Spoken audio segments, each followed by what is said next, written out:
Di tengah suasana berkabung, Presiden AS Donald Trump kembali mengeluarkan ancaman perang ke Iran jika kesepakatan buntu.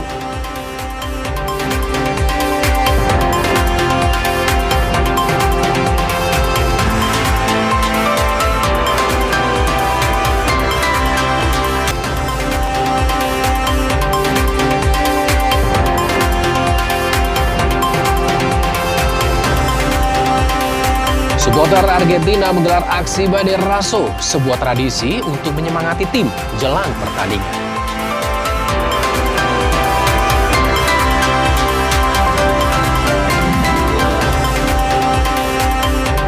Portugal harus tersingkir di babak 16 besar setelah dikalahkan Spanyol. Piala Dunia 2026 jadi aksi terakhir Cristiano Ronaldo membela Portugal.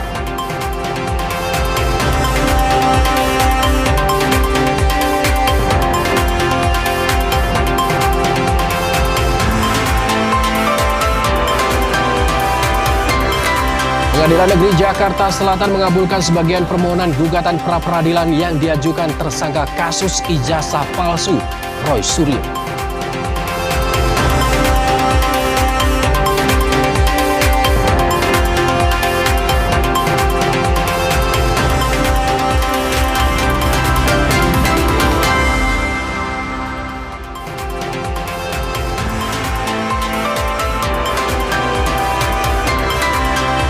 Halo, apa kabar saudara? Kompas Malam kembali hadir ke hadapan Anda bersama dengan saya Arizona Galih. Selain sorotan utama tadi, sejumlah informasi penting dan menarik lainnya juga telah kami siapkan pada malam hari ini di Kompas TV Independen Terpercaya.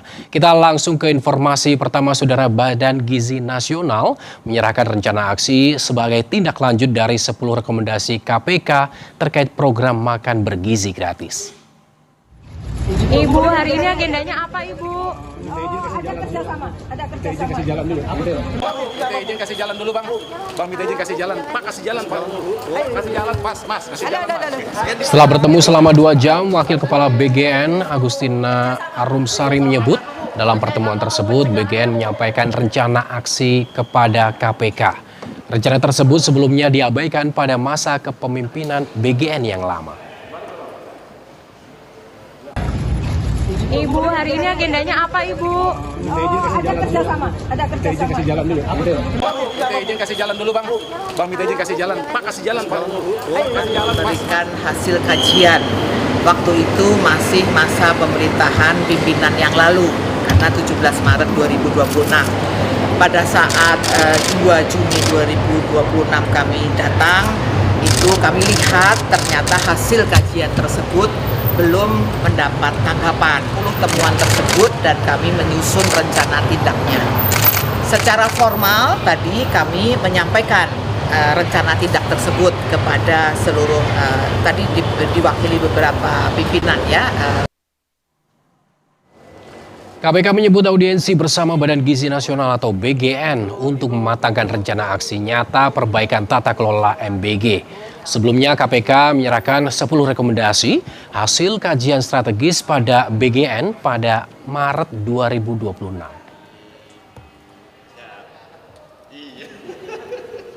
Minta izin kasih jalan dulu, Bang. Bang minta izin kasih jalan. Pak, kasih jalan, Pak. Dilakukan oleh teman-teman BGN menindaklanjuti kajian yang telah dilakukan oleh KPK.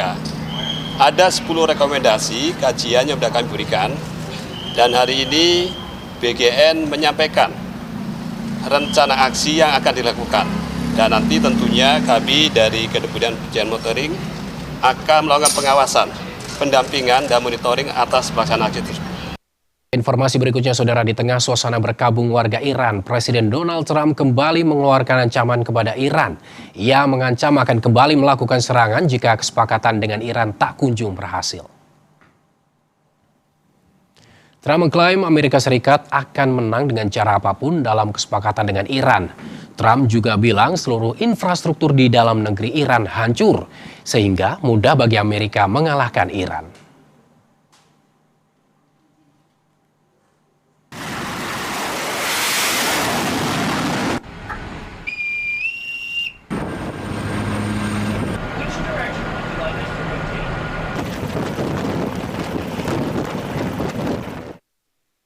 Look, we're going to win one way or the other. We're either going to make a deal or we're going to finish the job, okay? And it won't be tough to finish the job.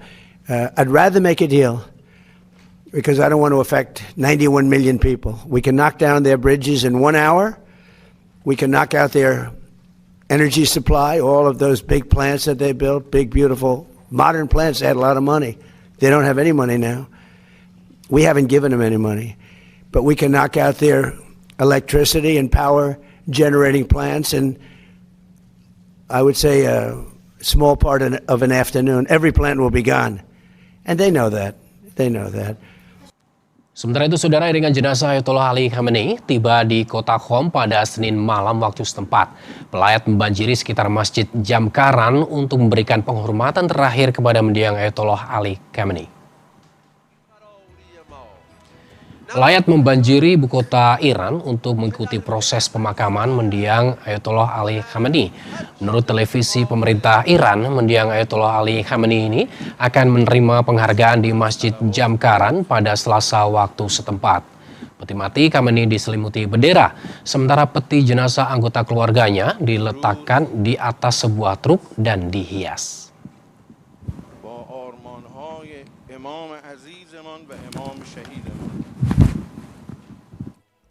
پاسداران انقلاب اسلامی این مطالبه را دارند.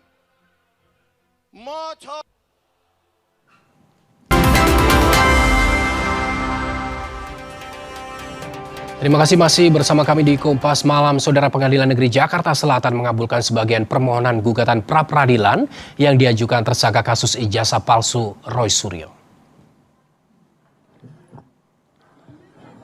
Hakim Tunggal menyatakan tindakan penangkapan, penahanan hingga penggeledahan rumah tidak sah dan melawan hukum. Hakim menilai serangkaian upaya paksa yang dilakukan penyidik Polda Metro Jaya pada 19 Juni 2026 lalu melanggar ketentuan KUHAP. Namun, putusan tersebut tidak menggugurkan status hukum Roy Suryo sebagai tersangka kasus dugaan fitnah ijazah palsu Presiden ke-7 RI Joko Widodo. Para pihak, setelah selesai pembacaan ini, maka kami nyatakan Roy Suryo bilang mengapresiasi objektivitas hakim. Roy Suryo akan menghadapi sidang pra-peradilan kedua yang dijadwalkan Jumat pada 10 Juli untuk menguji keabsahan penetapan status tersangka dalam jeratan Undang-Undang ITE.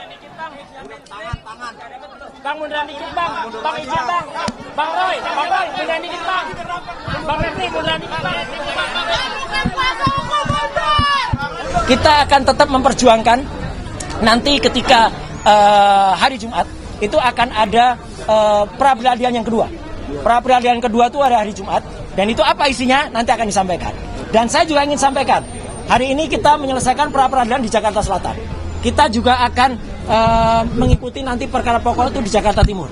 Tapi kemarin kita mengajukan gugatan ya PMH itu apa sih? Perbuatan melawan di Jakarta Utara. Sementara itu, Saudara, Presiden ke-7 RI Joko Widodo kembali menegaskan akan hadir ke persidangan kasus tudingan ijazah palsu dengan terdakwa Dr. Tifa. Jokowi memastikan hadir di persidangan apabila sudah ada panggilan dari majelis hakim.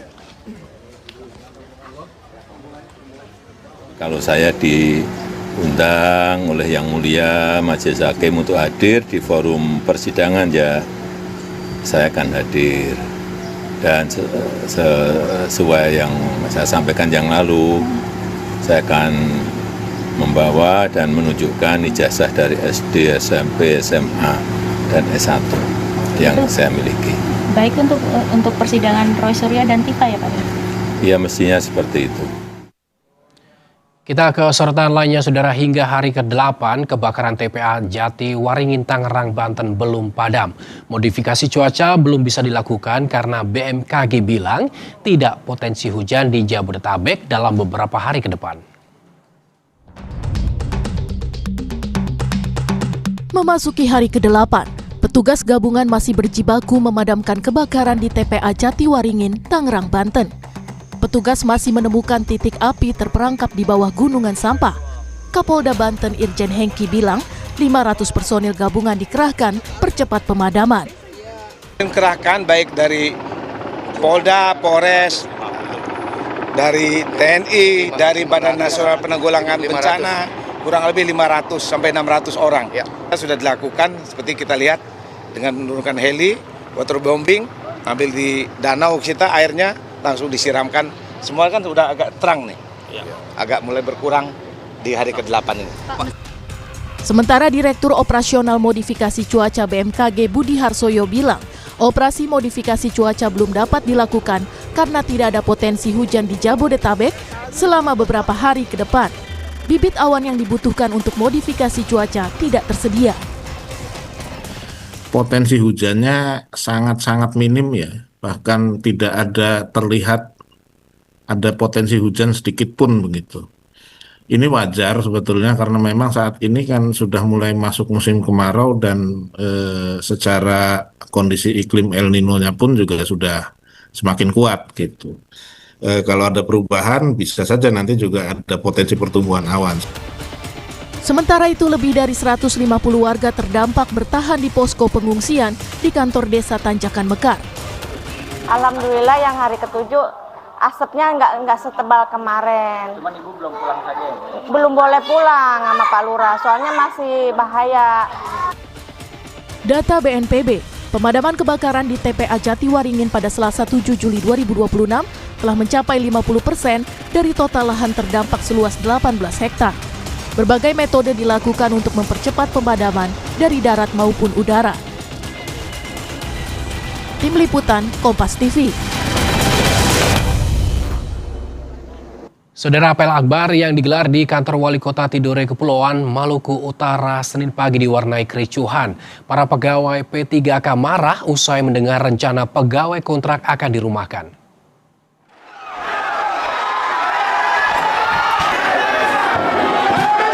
Suasana apel yang mestinya hikmat berubah mencekam saat para pegawai pemerintah dengan perjanjian kerja atau P3K di lingkungan pemerintah Kota Tidore Kepulauan menumpahkan kemarahan mereka. Mereka protes usai mendengar rencana pegawai kontrak akan dirumahkan.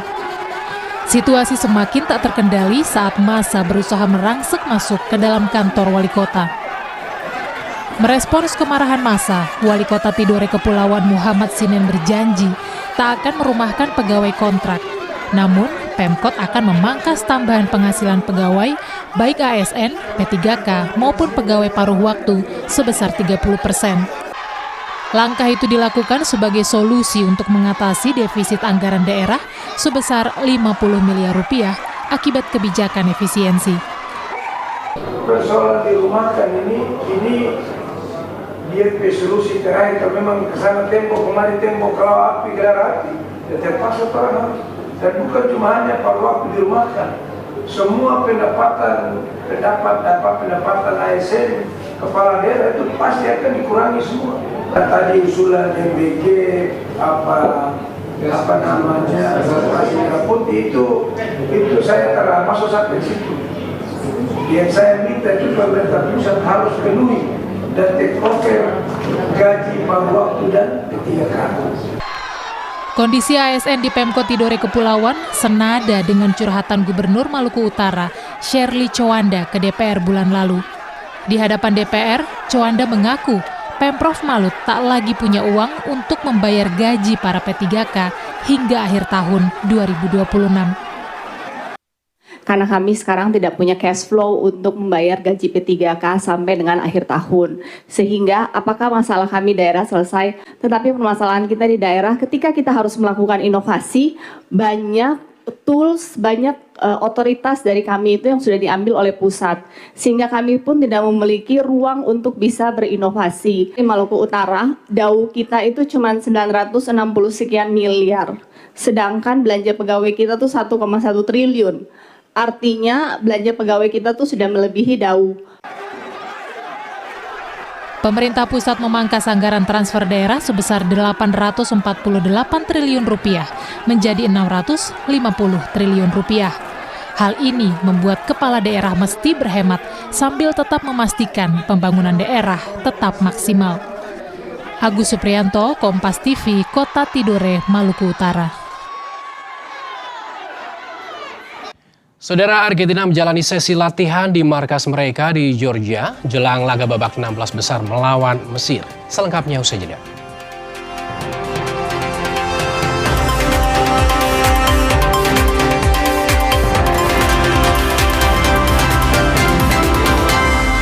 Dan terima kasih Anda telah menyaksikan program Kompas Malam hari ini. Perbarui terus informasi Anda di Kompas TV dan siapkan air mineral dengan kemurnian optimal yang murni pasti sejuknya. Saya Arizona Gali, sampai jumpa.